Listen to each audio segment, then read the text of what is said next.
While I've been spending most of my time flying the TBM recently, I have managed to get a little bit of time in the Cirrus. We went over to Germany to do some flight testing, and I got about 12 hours of left seat time in a Cirrus. That was a good workout, a lot of IFR, a lot of light icing that the Cirrus's TKS system did well with. But our primary goal was to make sure we had all the data and charts and just different presentations we need for flying in Europe. And also to get some instruction time just to learn the differences flying there versus in the US. There's a lot of similarities, but there are some differences that are important enough to make us do some custom work in the app to make sure it's tailored for European pilots. When we were in Germany, we were based out of Stadloon, just across the border from Holland. We had flown in commercial to Amsterdam. And from there, we were able to rent a nearly brand new Cirrus SR22 and just fly it all over the place. We went to Berlin, Hamburg, Frankfurt, down to Salzburg, Austria, which was a gorgeous location nestled in the mountains. And ultimately, we ended our trip in Odense, Denmark, where we have a ForeFlight office there. Every airport we went to was really quite nice, just not very heavily used.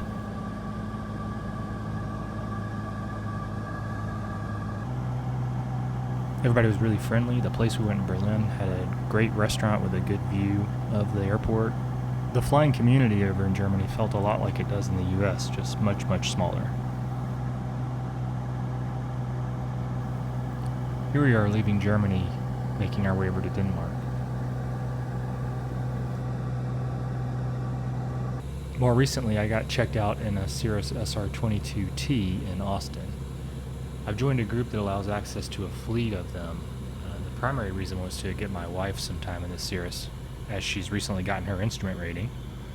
But I went ahead and got checked out myself in case I did need to fly it to go, let's say, pick up an airplane or something like that, or just for local flights and practice time.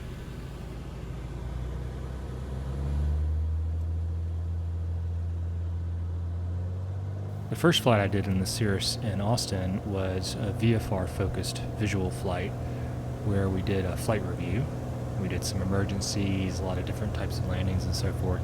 I actually had a bird strike, but it was very minor, kind of brushed off the top of the windshield, made a pretty quiet noise when it did it. Actually, I was surprised at how benign it was, but it was a small bird.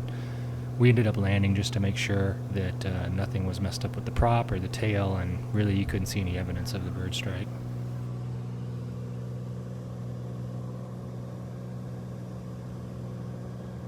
My most recent flight in the Cirrus was an instrument proficiency check, and for that we did a bunch of approaches into different local airports.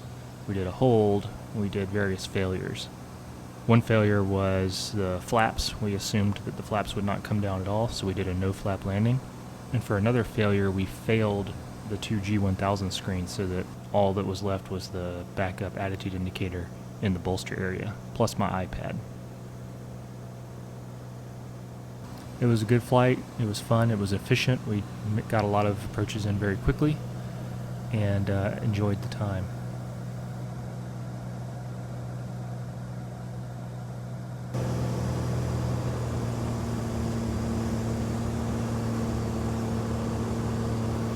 This is our no flaps landing back at Austin. Basically kept it at about 100 knots until over the numbers.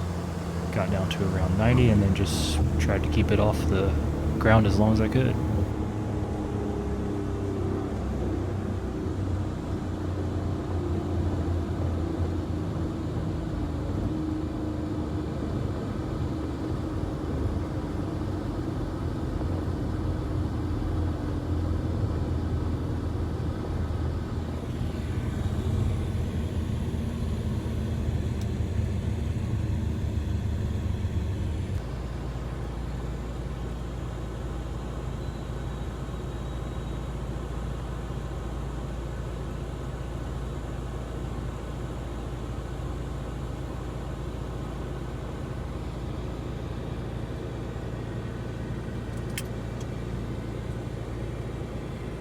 After I finished that last checkout flight, we got a chance to go over to the new control tower at Austin Executive. This was put up about 2 months ago, and it seems like the traffic around the airport has picked up ever since. The controller in the tower was really nice, let us bug him a little bit while he was doing his work. We got to check out the view from up there. Here you can see the old runway. It's the further white strip. It's the same width as the taxiway. That's taxiway Delta right closer to us. And then in the distance there's a jet coming in on the newer, much longer runway. I hear they have plans to extend that asphalt runway out to be 7,000 feet, maybe in 3 or 4 years from now. And they're building a lot of hangars right now with plans to do even more later, so it's an up-and-coming airport.